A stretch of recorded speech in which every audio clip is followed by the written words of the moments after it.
And further hypocrisy in this entire gun-related debate, this attempt to disarm America, this thing where politicians and other high-level celebrities and mayors and spokespersons in the media all have their bodyguards because they're wealthy elitists who run in that niche, in that clique, who are part of that gang.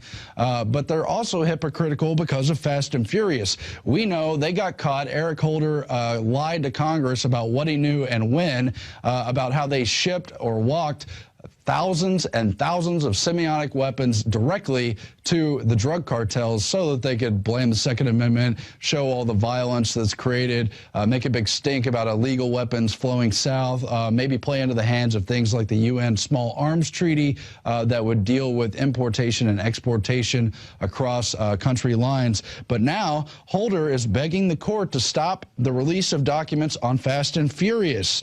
The Judicial Watch has filed back in July and June last summer under a Freedom of Information request for all kinds of things pertaining to Fast and Furious, particularly related to Obama's invoking executive privilege over the matter on or about June 20th. And now Eric Holder, supposedly the top lawyer in the country who's involved in this scandal, who has blood on his hands and who has previously said they wanted to brainwash Americans about guns to get them to give them up, is now fighting to keep it from being released. Tom Fitton, the president of Judicial Watch, has said it is ironic, how about hypocritical, ironic, he said, and beyond ironic, that the Obama administration has initiated an anti-gun violence push as it is seeking to keep secret documents about its very own Fast and Furious gun-walking scandal.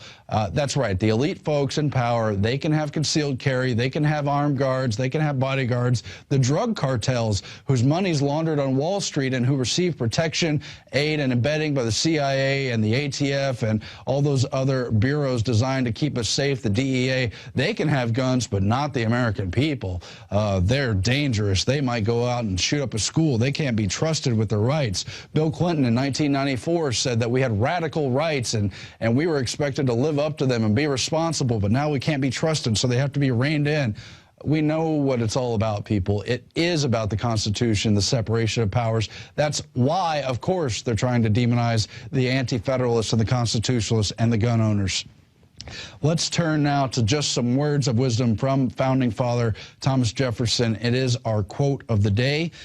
Experience hath shewn that even under the best forms of government, those entrusted with power have, in time and by slow operations, perverted it into tyranny. And yes, they do it calculated. Yes, they do it incremental. Yes, it's that frog in the boiling pot of water metaphor. And they always try to remove checks and balances to power because those in power want more power.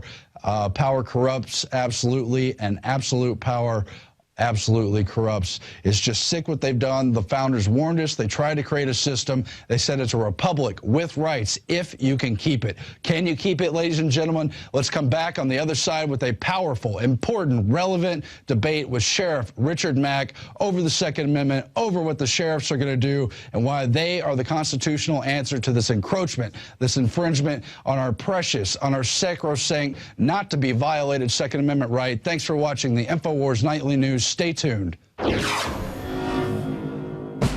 Up next. This is the most critical time. We are the generation right now deciding if we're going to go along with a communist agenda that's going on in Washington, D.C. right now, or if we're going to maintain and preserve our constitutional republic. Sheriff Mack in studio on the InfoWars Nightly News.